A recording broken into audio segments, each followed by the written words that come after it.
Across cultures and across centuries, one question has never faded. Do we live more than once?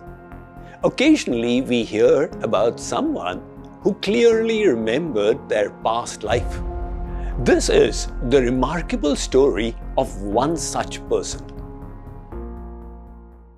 James Leninger, a little boy in Louisiana in America, began having recurring nightmares. He used to wake up in the middle of the night screaming, "Airplane crash on fire! Little man can't get out!" He was only 2 years old, and at that time, no one, not even his parents, had the faintest idea what those words meant. They were only perplexed and anxious as to what could possibly be the cause of a 2-year-old to have such vivid, terrifying visions.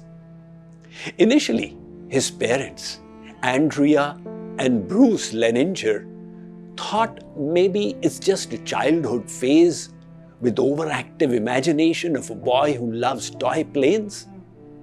But as the young Leninger started growing, his nightmares began to spill over into daylight. He shared details of his nightmares with unsettling precision. He called himself a pilot named James McCready Huston.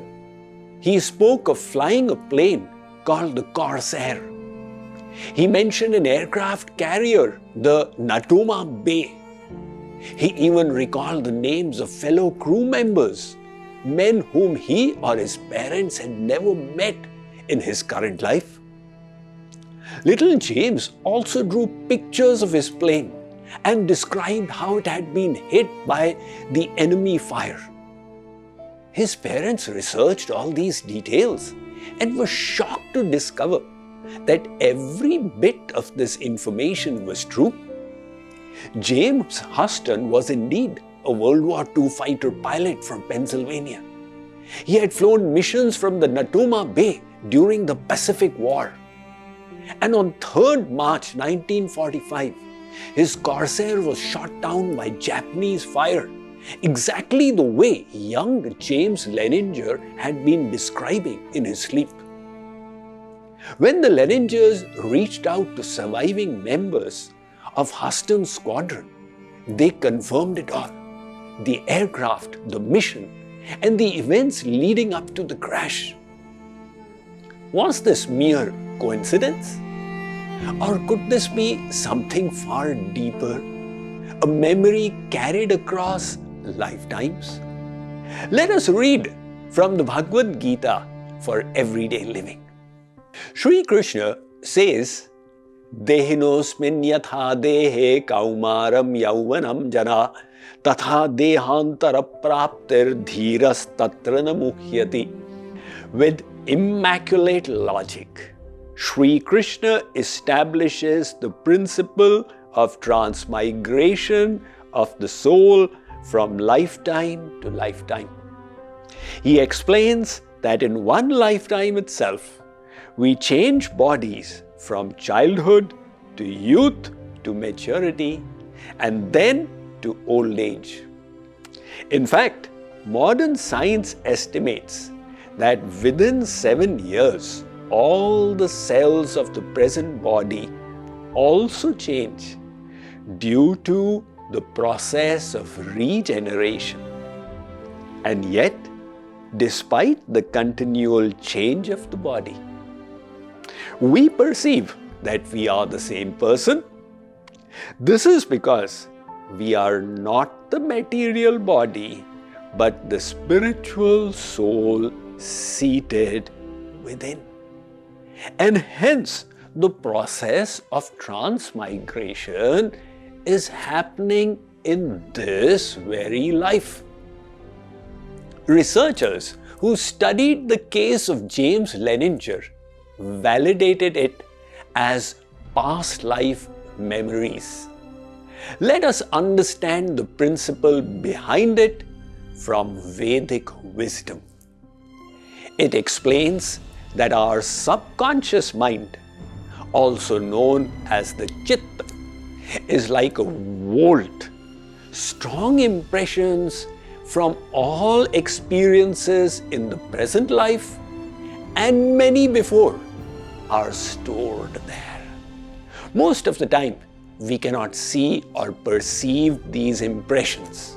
They remain latent until favorable conditions in the present life rouse them and bring them out into our conscious mind. Understand this through an analogy. Let's say you are in a pitch dark room looking at pictures on a screen under the soft glow of a lantern. Suppose you open a window and allow the intense light of the midday sun to fall upon the screen. Would you still be able to see these pictures? No, because when the more powerful beam of light, like the sun rays, they subdue the light of the lantern. And although the pictures are invisible to the eyes, their existence cannot be denied on the screen. Similarly, our present sensory experiences and impressions of our current life are extremely powerful.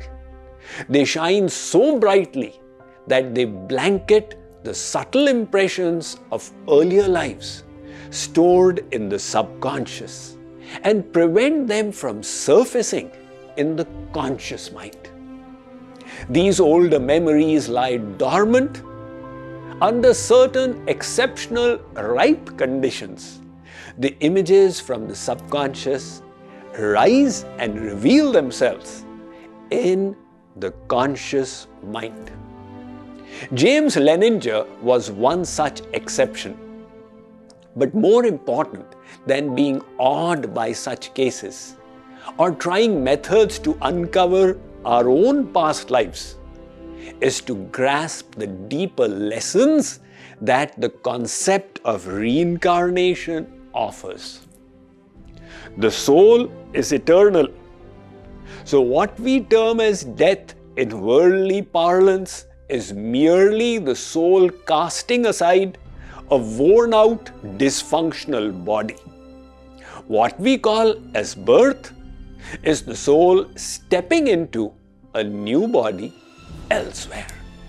The soul does not die when the body dies, nor is it born when a body is formed. It has no beginning and no end. The soul is immortal, imperishable, and ageless. When we truly accept this wisdom, the most common fear, the fear of death, dissolves.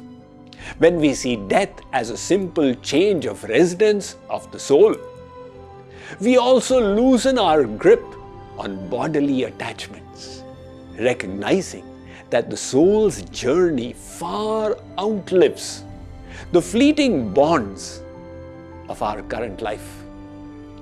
Belief in reincarnation provides a compass for living.